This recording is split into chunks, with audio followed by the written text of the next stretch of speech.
Next question is from Barb, and I just looked ahead. It's a hard question. Barb, what are you doing to me? All right. So, hi, Dr. Ben. Glad you're back. Hey, thanks.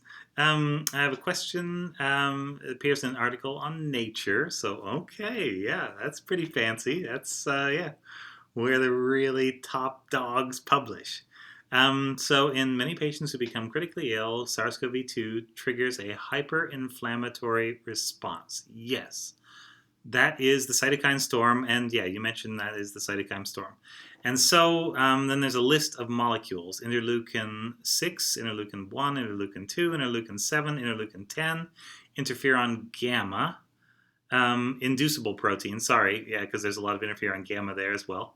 MCP1, TNF alpha, MIP1 alpha, yeah. Yeah, these are all familiar things to anybody who's probably been through a college immunology course, which I never have.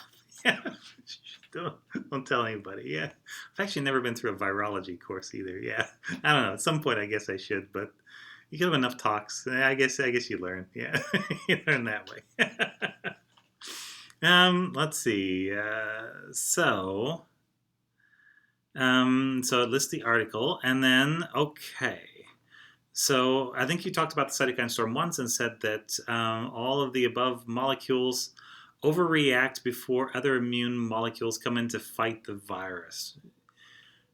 Yeah, this is like we're tracking an animal. These are the tracks. The thing with immunology is you usually can't see the thing happening that is probably happening, because the thing is happening at the level of an individual cell running into another individual cell or virus and doing something.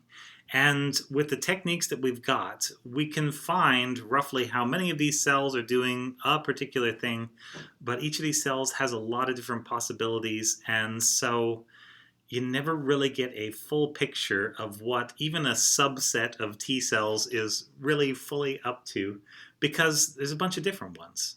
The cells of your immune system are the only cells in your body that really aren't the same as the rest of you. A lot of these, at least the adaptive immune system, will actually chop and change parts of their DNA.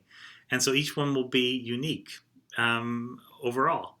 And so they're different from you, but they came from your DNA. They're just like your weird little children, an army of these little tiny things that go out and fight. So what we know from the new African green monkey model paper, Cercopithecus monkey paper, which just happens to be the last one that I read, yeah, is that some of these things are, all the things you're talking about are signals, and they are signals from one or more kinds of cells to one or more other groups of cells. And what usually happens is that a lot of different cells can react some to a particular signal, but they won't necessarily react in the same way. Their reaction won't look the same, and they won't necessarily react to the same extent. And so you can broadly classify some of these things like an interleukin 1. Yeah, those tend to be like a really loud call for distress call.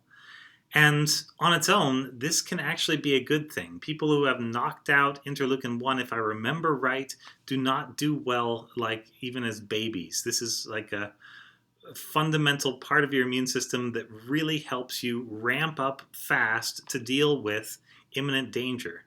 So it's very useful most of your life. It's just in this one situation. If you were to do too much of it, then it could be bad. Now, that said, there's not a whole lot of IL-1 involvement that I've seen. There's like a normal amount, but not an extremely high amount, which is what people had originally thought. Most of that seems to be going to interleukin 6 from what I've read, and interleukin 6 is usually like a lower grade call for help, but it's something that's going to happen early in the immune response, and then it's going to kind of get toned down and go away. We're going to either bring in the heavy hitters, or we're going to figure out that this is not something that needs the heavy hitters, and either way, it's supposed to be a short-term thing. With the cytokine storm of COVID-19 specifically, interleukin 6 goes on and on and on, and it goes kind of up and up, or stays at a high level in people who don't do well, in people who get over it or have low symptoms or, yeah, just are in a better genetic position to deal with this thing, they don't make as much interleukin 6. So it kind of depends on you. Yeah, it's a thing you could be doing, but maybe shouldn't be doing quite as much. At the other end, you got interleukin 10. So IL-10 is one of the things that actually, at least in some of the animal models, predicts that you will actually come out of this and be okay. When your interleukin 10 levels start to go up, then this kind of is a signal that recovery is going to be likely. And so I am not immunologist enough to tell you the connection between 10 and 6, but that seems to be the dichotomy. If you make too much 6 and not enough 10, you're in bad shape. Flip it, make too much 10 and not enough 6, you're probably going to be okay. In the late stage of infection, there is a time and a place for each one of these things. It's just that the right signal out of context is just, yeah, a weird thing. Yeah, just like imagine any horror show. I forget where I read this, but The Sheltering Sky by Paul Bowles. Yeah, there we go.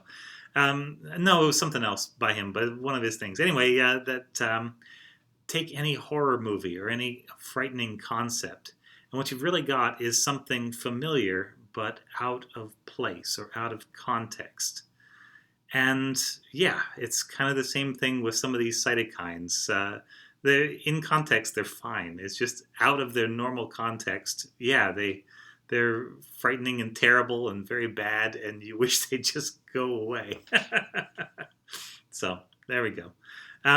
Yeah, boy, hard questions. So the last bit of this is, can you explain why these molecules overreact in SARS-CoV-2 and why they don't do so in other viruses like the flu?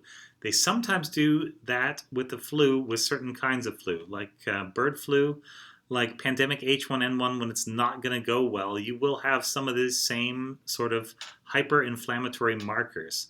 A lot of the viruses that would kill you outright basically work like this, through these same molecules.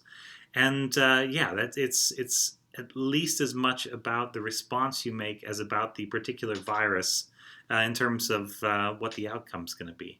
So I don't know. Maybe I'm not sure I'm going to learn that much more immunology in time, but maybe this is a subject that interests you or somebody else out there, and maybe you want to go into this. The world needs good immunologists too, and heaven knows I am not one of those at all. Yeah.